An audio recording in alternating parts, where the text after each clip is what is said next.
गेल्या 40 वर्षापासून मी भाजपाचे काम केले आहे. आमदार विजयकुमार देशमुख यांच्या नेतृत्वाखाली मी काम केले आहे. तरीही भाजपाने माझी उमेदवारी डावलली. माझ्यावर अन्याय झाला आहे. त्यामुळे मी अपक्ष निवडणूक रिंगणात उभा आहे.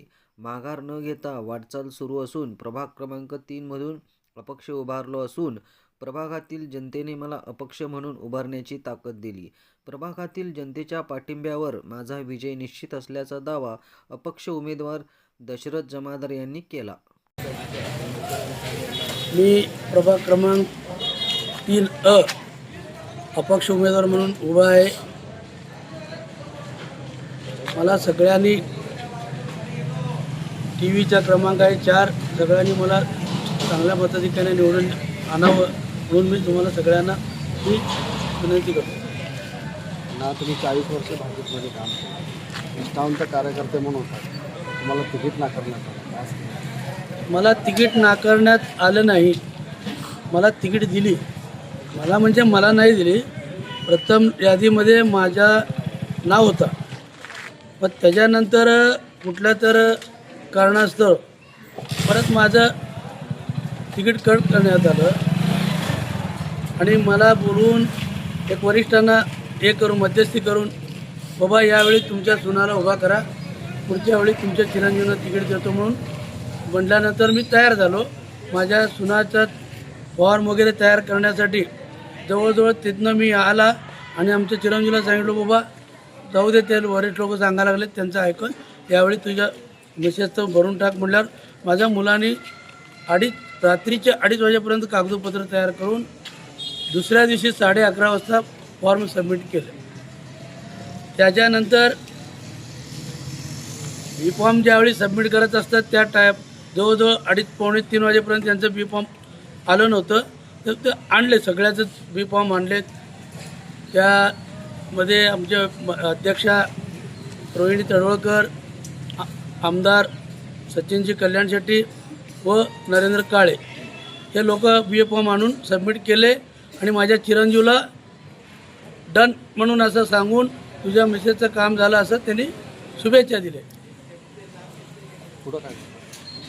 पुढं काय झालं, मी आमदार विजयकुमार देशमुख मालकाच्या मातोश्री यांचं निधन झालं म्हणून मी त्यांच्या निवासस्थानी गेल्यानंतर हाच डन केलेला नरेंद्र काळे माझ्या चिरंजीवला तुमचं काम झालं म्हणणारा ह्यांनी निरोप देतं की आपलं फॉर्म काढलं गेलं, बमगुंडाचं आलुरेचं असं काय बाबरावांच्या घरच्यांचं असं काढलं गेलं असं त्यांचं बातमी कळालं की मी घाबरलो आणि तो बिचारा राजू आलुरे रडत गेला आणि मी एका आमदारशी, कर्नाटकच्या आमदारशी चर्चा करत बसलो होतो मातोश्रीचं त्यांचं निधन झाल्यावर. मग तिथून मी सुद्धा घाबरून निघून गेलो. तिथनं कामाच्या जो थांबलो. मला शिवसेनेचं बी फॉर्म तिथं भरण्यासाठी तिथं लोक तयार होते. अमोल बापूंचं सुद्धा मला 3 वेळा फोन होता आणि तिथल्या कार्यकर्त्यांचं मला बी फॉर्म भरा, तुमचं काम झालेलं नाही, तरीसुद्धा माझ्या चिरंजीवला सातत्यानं सांगत होतो. आता साक्षीला आपलं गंगाधर कोळेकर आहेत आणि हे दोघं मिळून मला एकच म्हणायचे, तुम्ही अफवावर विश्वास ठेवू नका, हे मला सांगायचे. मग मी यांना कुठल्या पद्धतीनं सांगू, माझ्या डोळ्यात देखत ते सगळं घडायला लागलं इथं. आणि माझ्या मुलाला म्हटलं, नाही बेटा हे असंच झालेलं आहे, तू माझं फॉर्म भर शिवसेनेचं, हे आमचं हे बी होऊ नये ते बी होऊ नये, हे असं नाट्य करत असते, तुला माहीत नाही म्हटलं तर नाही, तुम्ही अफवावर विश्वास ठेवूच नका म्हटलं. मग तेवढ्यात ह्यांनी सांगून गेला, सबमिट केला म्हणून त्याच याच्यामध्ये ह्यांनी आनंदात राहिले. आणि मला जर वाटलं हे राजकारण आज नाही उद्या करता येईल, आता माझं घर एकदा तुटलं तर जोडता येणार नाही, पुत्रप्रेम म्हणून मी स्वतः मला दुःख झालं आणि मी माझं एकटाच बसलो आणि आमदाराच्या मातोश्रीचं मैत्रीला निघून गेलो. अपक्ष उमेदवार म्हणून आपल्यावर काय दबाव काढून घेण्यासाठी काय आलता का दबाव, कोणाचा फोन वगैरे? आमच्या नेते जय मल्हार क्रांती संघटनेचे संस्थापक अध्यक्ष माननीय दौलत नाना शितोळे यांनी महायुतीमध्ये आहेत, भारतीय जनता पार्टीचं एक पक्ष म्हणून, त्यांनी सोलापूर जिल्ह्याला बाबुराव जमादाराला 1 तिकीट द्या असं त्यांनी यांना पत्र दिलेत.